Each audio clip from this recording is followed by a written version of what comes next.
Olá, eu sou Agda Wolster e hoje eu vou apresentar o trabalho Análise Epistemológica do Trabalho de uma Educadora Física nas Aulas de Hidroginástica para Pessoas Idosas, Contribuições para a EPT.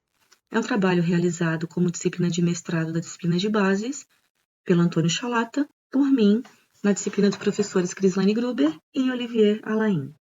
O Brasil envelhece e a educação física para idosos ganha relevância, mas é menos visibilizada do que o esporte de alto rendimento.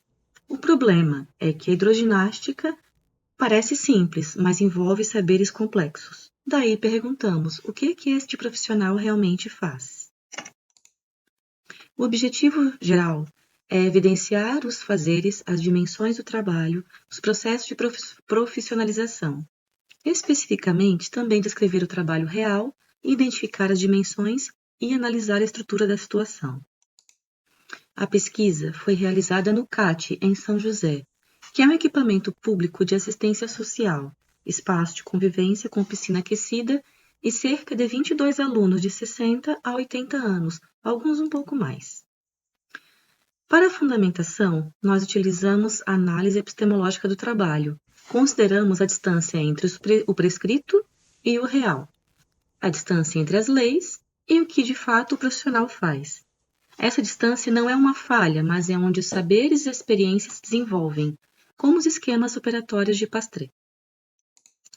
Observamos 9 fazeres: o planejamento prévio, curadoria musical adaptada, adaptação para idosos bem idosos, demonstração corporal, mediação da socialização, leitura clínica em tempo real, trabalho cooperativo com auxiliar, comunicação em registros técnicos, coreográficos e afetivos e acolhimento ritualizado.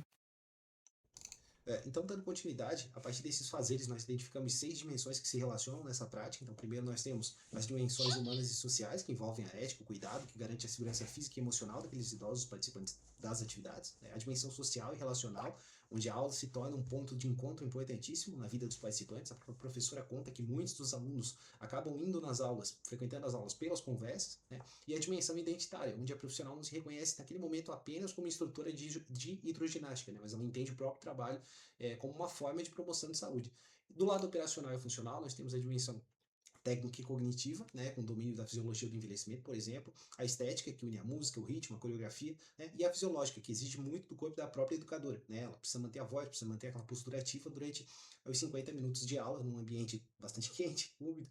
Né? Então, para entender como tudo isso acontece, a gente precisa olhar para a estrutura da situação de trabalho do CAD, que é composta lá pelo espaço físico, com a piscina aquecida, né, coberta, adaptada, pela equipe, que é formada por 2 profissionais, elas trabalham em cooperação contínua, né, e a atenção dividida entre a turma, o público-alvo, que reúne cerca de 22 alunos idosos com diferentes condições físicas, e também os materiais, principalmente o equipamento de som, né, da escolha das músicas, que tem um papel bastante importante na dinâmica da aula, no ritmo da aula.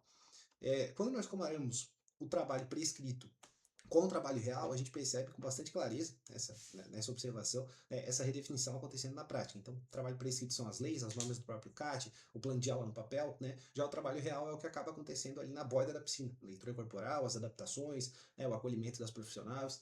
Então, como mostra a teoria, essa distância ela não é um erro, né? Exatamente ali, naquele espaço onde a experiência e a inteligência prática da profissional ganham vida.